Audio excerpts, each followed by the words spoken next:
Hi, folks. Welcome to another edition of This Week in Hockey East with Bridget Prue. I'm Eric Galanti. Really exciting week for us, not just because of all the games, but just the amount of games we have on Nesson for you this week. Friday night, our Friday night Hockey East game will be Boston College traveling to Northeastern. We're going to talk more about that game in a little bit with Northeastern head coach Jerry Keefe, so we'll get to that. And then Saturday, part of a hockey triple header all day on Nesson, starting with the Bruins at 1 o'clock. That'll roll right into our first of two games between Providence and Lowell, and then we'll wrap up the night with Maine and BU. Should be an awesome day. So let's start with some of those Saturday games and try to break them down, starting with the earlier one at 5 o'clock. Providence will finish up its home and home by going to UMass Lowell. Let's start with the Friars, Bridget, who had themselves a pretty nice weekend at St. Thomas last weekend. Yeah, they've had a little bit of a bounce back after that Michigan weekend, and you watch what they've been able to do production-wise, especially in that series in St. Paul, Minnesota. 16 goals in their last three games. They're 2-0-1 over that stretch, and it was their first trip out to St. Thomas. And Friday, they end up, not coming out. They have the tie. They didn't quite get the win. Then in the most recent game on Saturday, they put up 7 goals. They scored 6 unanswered goals to dig out of what was a 4-1 deficit. And they end up with a 7-4 win at the end of the game. And those goals were all scored by different goal scorers. PC's offense, too, the output 14 goals in the last 3 games since that Michigan series. That's helped PC really turn the page on a tough weekend against a really tough team. Some individual achievements that we should spotlight as well. John Mustard comes to mind right away. The sophomore had a good freshman year, but you're already seeing him grow and add on to that, especially offensively. And when we talked to Nate Lehman last year, he was always highlighting John Mustard as a guy who never was on the score sheet as much as he thought he should be, because he was doing the little things, the right things away from the puck. He had a few goals called back that really would have helped with his stats, but this year you've seen it go right for him, and he's got points in all 5 games that he's played so far. 4 goals, 2 assists. Lehman saying he had an incredible offseason, which has led to some of that growth for his second collegiate year. And first round draft pick Roger McQueen, who a lot of people have had eyes on this season because he went so high in last year's draft, and he was one of those coveted centers that people were talking about in the same sentence and in the same breath as James Higgins for BC. So he goes to Providence College, and he's been a really strong contributor at the faceoff dot this season. He was dominant on Friday. He won 15 of his 19 faceoffs in that game, and he's 64.4% on the season, which is the highest faceoff percentage in Hockey East among the group of 14 players who have taken more than 70 faceoffs this year. So of the guys who are getting those reps, he's got the best percentage. So he's done that there. And he's also created a lot of chances despite not having scored his first collegiate goal yet. And Nate Lehman commented on that this week. He said he's already seen progress since the start of the season, and that all these opportunities that he's been generating, it's going to go at some time soon here. And to look at the special teams as well, PC's penalty kill and power play have been pretty good early on. The penalty kill at 91%, allowed 2 power play goals on 22 kills so far. And the power play maybe even better, short sample size, but 5 for 15, that's 33.3% on the power play this year, taking advantage of those opportunities. Yeah, it'll be interesting because, you kind of almost throw out those first couple games against Michigan. They're so early in the season. Providence is such a young team, so many new players. It's going to take a little time. Nate Lehman said we got to be patient, but we're really excited about what we have. It'll be a challenge to go up to Lowell this weekend. Kind of similar, right? Lowell, nice offensive weekend. They score 8 goals on the road against Mercyhurst. They had to come back Saturday just like Providence did. They were down 3-1 after 2 periods. But Dylan Bentley scored twice on the power play. Mirko Buttazzoni scored. They eventually come out with a 4-3 win. Special teams has been a story for Lowell, too. They're at 26% of their power play to start the year, scored 3 times over the weekend. But the penalty kill has been especially good, 20 for 22 so far. They did allow a 5-on-3 goal on Saturday, but they have not allowed a 5-on-4 goal, in their last 4 games. I thought it was especially good against Western Michigan when I was up there for those games. Western was pretty good that series, but Lowell did a great job on their penalty kill. A couple names that we've seen a lot of. Dallin Wakely, you call his name a lot, 6 assists so far this year, a freshman. I was pretty impressed with Austin Elliott when I saw him against Western. I know the numbers aren't going to pop, but I thought he looked pretty good. And Samuel Richard, the other goalie, had a 30-save shutout. on Friday, and we know Norm likes to play two goalies. So, lot to like in this Providence Lowell matchup, which will lead us in to BU going up to Alfond Arena in our nightcap on Saturday. Yeah, another good game, BU against Maine. And I'll just start with the BU side of things. BU's coming off a weekend split. They played against a ranked UConn team last weekend. They lost 8-4 in the Friday game. And you could really see UConn's speed and connectedness coming into play. And it kind of felt like it got away from them on Friday night. But then they were able to come back and respond with a win, 3-1 in Saturday's game, which has kind of been a trend, reacting and coming out a little bit stronger on the second game. And when you look at where they got their scoring from on Saturday, they got 2 goals from Jack Harvey and a power play goal from senior transfer Owen McLaughlin. He's had 3 goals in the last 2 games. And then we always have to mention Mikhail Yegorov in net. He looked better on Saturday than he did on Friday. He just allowed 1 goal in the Saturday win, 960 save percentage in that game. And Jay Pandolfo said, it was just a great response from our team, a great response from Big Mike, who, that's what he calls Mikhail Yegorov. He said Big Mike was excellent, and he said he liked the team's effort from start to finish on Saturday. Yeah, and I think certainly a bounce back there. You look at what they're going to deal with Maine. A little bit of an interesting couple weeks for Maine, right? They had that big lead against Quinnipiac on Friday. They end up not being able to hold that lead, a tie. Then they lose the Saturday game. They come home for Colgate. They lose on Friday. They're down 2-0 on Saturday, but to their credit, they come back for an overtime win. In the 2 Colgate games, they scored 5 goals, but their expected goals were much higher than that. So it was certainly not for lack of generating chances. So I think that'll get back to what we usually see from Maine offensively. A lot of time on the penalty kill. They've allowed 7 power play goals the last 4 games. So that's something to watch with how good BU's power play is. Again, not perfect results, but they've been really good in the third period the last few games. They've only allowed 5 total shots in 2 games against Colgate. So it should be a really interesting matchup. That should be a great doubleheader. BU and Maine following Providence and Lowell. That follows what we'll see on Friday at Matthews Arena, BC and Northeastern. We'll talk about the Huskies with Jerry Keefe coming up on This Week in Hockey East. Welcome back to This Week in Hockey East. We're happy to be joined by Northeastern men's hockey head coach Jerry Keefe, presented by Boston Harbor Hotel. Plan your fall getaway today at bostonharborhotel.com and experience Boston's best waterfront views. Great to have you, Jerry. Thanks for joining us. I wanted to start, first of all, with you guys getting off to that 3-1-0 start to the season. What are your thoughts on the team that you have this year and what they're doing well? Yeah, thanks for having me. This is a real fun group to work with. I thought we had a real good preseason. Attention to detail every day in practice. We've got really good leadership. I think our practices have led right into us playing well in the last couple games.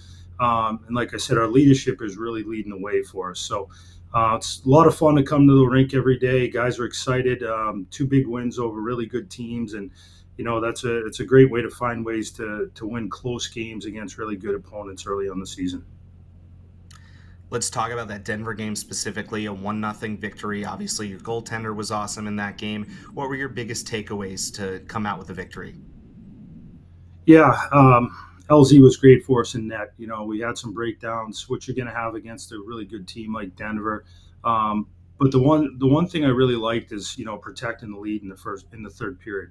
It's a 1-0 hockey game. I thought we came out, we played on our toes in that period, and we did bend, but we didn't break. And when we did, LZ was there to help us out. But we had confidence going into the third period, knowing that if we played a certain way, we were gonna have success in that game. So that was a big win for the group. Gave us a lot of confidence. Yeah, that's actually what I was going to ask you about next. Just with the start being as good as it's been, and with those wins over ranked teams like Denver and UMass, what does that mean for the rest of the season? What does that mean going forward for things, maybe some certain aspects of your game in particular that you're confident about, and just the overall general feeling for the team? Yeah, well, they are big wins, and you want to build off them. We weren't perfect, so there's a lot of things that we can do better, that you can take from those games. And every game is going to be tough all the way out. We got BC this weekend. Obviously, we know how good they are. But I think those wins, learning how to win close games, is really important, because at the end of the day, when you're when you're getting into the big games, especially late in the season, usually they're 1 goal games. You're either down a goal, up a goal, going into the third period, and those are the ones you have to learn how to win, and you got to feel comfortable in those games. Jerry, obviously you had Cam Whitehead for a long time, Devin Levi before that. You've had some great goalies going back. How important was it to bring in someone with the experience of Lawton Zacher, and what has he brought to the table so far? Yeah, number one, he's a great teammate. The guys love him. He's very competitive, has a lot of fun in practice. He's got a great way about him in the locker room. And right there, you guys want to go to war for him. So he gives our team a lot of confidence. Having that experience, the last couple of years in college hockey was really important. We wanted to bring someone in that we felt could, has played in some big games and in close games and played against good opponents. And obviously, he wasn't afraid to go in and play at UMass, and he wasn't afraid to play at Denver. So good on him. He's been really good for us so far. We've been spending so much time talking about the new things happening in college hockey and major junior guys, and certainly you guys have one, but you have all these USHL guys as well, the old path of recruiting in college hockey. Really some outstanding years in the USHL. Just tell us a little bit about your freshman class from guys like Giacomo Martino, who obviously led the USHL, what you were trying to build with this freshman class, and how they've been able to hit the ground running so far. Yeah, we're really excited about this freshman class. They're a little bit older. They had the opportunity to play the extra year in junior hockey. Although we are young with a lot of freshmen up front, we feel like they're ready to make an impact in college hockey, and which isn't easy to do. The USHL is a tremendous league. We've done a lot in the USHL in the past, and we'll continue to do that. But there's a lot of difference makers in that class, and they're great kids. I think they're skilled, but they work, they compete, they're great teammates. So overall, a guy like Marty, who leads the league in scoring, and DC Dylan Compton led all the defensemen in scoring last year. You look at a kid like Yajibi, who's coming from a tremendous program in Cedar Rapids, who's their leading scorer. Picard and Maltese from a great program with Lincoln. We've and I'm sure I forgot a few there, but it's a really good class, and like I said, more importantly, they fit into Northeastern and the way we do things and our culture, and we're really excited about them moving forward. Yeah, and I wanted to ask you about Vinny Borghese. He led the nation in time on ice last year. Once again, the NCAA time on ice leader. Can you speak to his endurance and maybe his leadership and what he brings to the group? Yeah, first off, he has been tremendous wearing the C-Force this year. It really started when our season was over last year, when he made the commitment to come back. You could tell how important playing at Northeastern is to him and how bad he wants to win. And that meant a lot to our coaching staff. And he came in with a mindset this year that everything was team first. And he's shown that. He obviously practices hard because if you can play that many minutes, it starts during the week, and he's got great habits all week in practice, and he's a guy that can just skate all day. He's got great endurance. He's light on his feet, and we're very fortunate to have Vinny leading the way for our team this year. Now that you have your second half schedule set and it's been released and you know where you're playing, what logistically does that look like for you guys? Can you talk us through, where you guys are playing, and then maybe the message to the team about how you want the group to approach it? Yeah, we haven't really talked about the second half at all with our team. Honestly, just our focus is off to getting off to a really good start in the first half. So we haven't spent much time on that at all. We know we'll have some challenges playing on the road a little bit. But you know what? I think our group likes challenges. I know our coaching staff likes challenges. So we'll get to that part. After December 13th, our last game at Matthews. But we really want to focus on getting off to a good start this year and keep going game to game and week to week here in practice. Jerry, obviously, the big story because of that is Matthews Arena and your last couple of games there. Can you just give us maybe a little thought on having spent so much time in the building, what it means to you and what it means to get to play these final couple of games in Matthews? Yeah, it's This is a special place. There's no doubt. This is my 15th year at Northeastern, which is hard to believe. So I've spent a lot of time in this building.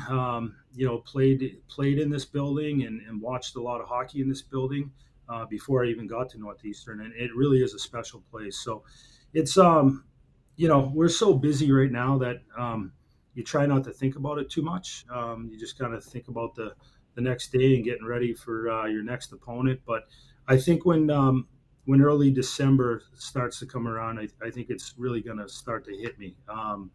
But just want to go out and make it the best last couple months here before we move on. But yeah, Matthews Arena, and it's I know a lot of people. It's a special rink to a lot of people. There's been great history in this place, and yeah, it'll be sad when it's gone. Well, we're looking forward to being there on Friday, and we wish you all the best the rest of this year, Jerry. Thanks so much for giving us a few minutes. You bet. Keep up the great work. Appreciate you having me on. Thanks, Jerry. That's Jerry Keefe, the head coach of Northeastern. We'll continue on with This Week in Hockey East coming up after this.